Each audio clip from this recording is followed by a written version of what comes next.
بسم اللہ الرحمن الرحیم۔ السلام علیکم ورحمۃ اللہ وبرکاتہ۔ میرے ایک بھائی نے سوال پوچھا ہے کہ کوئی بندہ وضو کرتا ہے، وضو کی حالت میں ہے، وضو کی حالت میں اس بندے نے سموسہ وغیرہ کھا لیا، سموسہ کھانے کے بعد اس نے کلی نہیں کی، تو کیا اس صورت میں کلی کرنے کے بغیر وہ تلاوت قرآن پاک کر سکتا ہے، نماز پڑھ سکتا ہے؟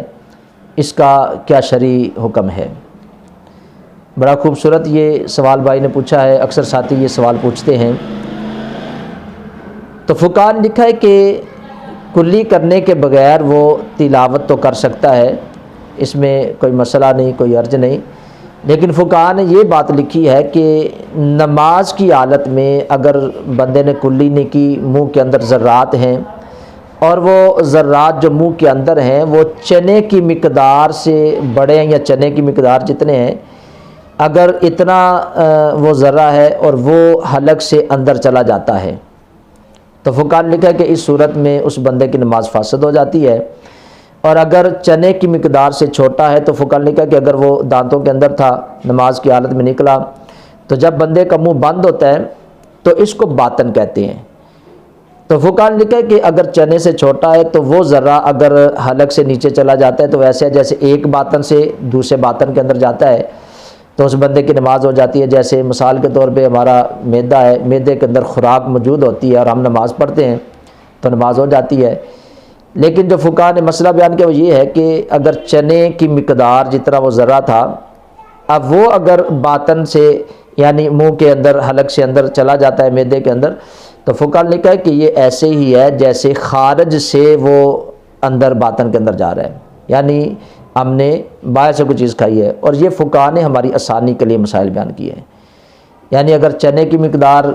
وہ ذرہ ہوگا اور وہ اندر چلا گیا تو اس صورت میں بندے کی نماز فاسد ہو جائے گی۔ اگر چنے کی مقدار سے چھوٹا ہے، وہ اندر چلا جاتا ہے تو اس صورت میں فقہاء نے لکھا کہ یہ ایسے ہی ہے کہ وہ باطن کے اندر تھا اور باطن سے دوسرے باطن میں چلا گیا، اس کی نماز ہو جائے گی۔ لیکن ہمیں اس بات کی طرف غور و فکر کرنا چاہیے کہ جب بھی ہم کوئی چیز کھاتے ہیں تو نماز سے پہلے ہمیں کلی ضرور کرنی چاہیے، وہ چیز چھوٹی ہو یا بڑی ہو، کیونکہ یہ وہ چیزیں ہیں جو ہمیں دنیاوی امور کی طرف متوجہ کر دیتی ہیں۔ تو ہر اس چیز سے جو دنیاوی امور کی طرف توجہ دلاتی ہے تو نماز کی حالت میں اسے ہمیں منع کیا گیا ہے۔ اگرچہ نماز اس کی ہو جائے گی اگر چنے سے چھوٹا ہے، لیکن کیا ہوگا کہ نماز کی حالت میں اس کے منہ کے اندر وہ ذائقہ آتا رہے گا، جب ذائقہ آتا رہے گا تو بندہ اسی چیز کا مزہ لیتا رہے گا، اور جس چیز کے اندر کھڑا ہے، جس کا مزہ لینے کے لیے کھڑا ہے، جس کی لذت حاصل کرنے کے لیے کھڑا ہے، اللہ کی معرفت اور قرب حاصل کرنے کے لیے کھڑا ہے، تو اس بندے کو نماز میں خشوع اور خضوع نہیں ملے گا، یعنی اس کی توجہ نہیں نماز کے اندر ہوگی، اس کی توجہ تو اسی جو کھائی ہے چیز اسی کی طرف اس کی توجہ ہوگی، وہ ذرات دانتوں کے اندر آتے رہیں گے، حلق کے اندر جاتے رہیں گے، تو اس بندے کی توجہ نماز سے ہٹتی رہے گی۔ تو ہمیں چاہیے کہ ہم نماز سے پہلے ہر ایسے کام سے فارغ ہو کر نماز میں کھڑے ہوں کہ جو ہماری توجہ اللہ کی طرف سے ہٹاتی ہے۔ تو ذرا چھوٹا ہوگا یا بڑا ہوگا، فقہاء نے جو مسئلہ تھا وہ میں نے بیان کر دیا کہ چھوٹا اگر ذرا ہے وہ الگ سے اندر چلا جاتا ہے تو فقہاء نے لکھا کہ جب منہ بند ہوتا ہے تو یہ باطن ہے، تو وہ ایک ذرا ایک باطن سے دوسرے باطن میں چلا گیا ہے، نماز ہو گئی۔ اگر چنے کی مقدار تھا وہ اگر اندر جاتا ہے تو اس صورت میں بندے کی نماز نہیں ہوتی۔ تو ہمیں چاہیے کہ ہم جب نماز کے لیے کھڑے ہوتے ہیں تو ہم ہر طریقے سے تیار ہو کر نماز کے آداب کو جو ہے وہ پورا کرتے ہوئے اللہ کی بارگاہ میں حاضر ہوں کہ ہم نماز کی حالت میں ہوں تو جس کی نماز ہم پڑھ رہے ہیں اس کی معرفت ہمیں حاصل ہو، اس کا قرب ہمیں ملے، جس مقصد کے لیے ہم اس کی بارگاہ میں کھڑے ہیں۔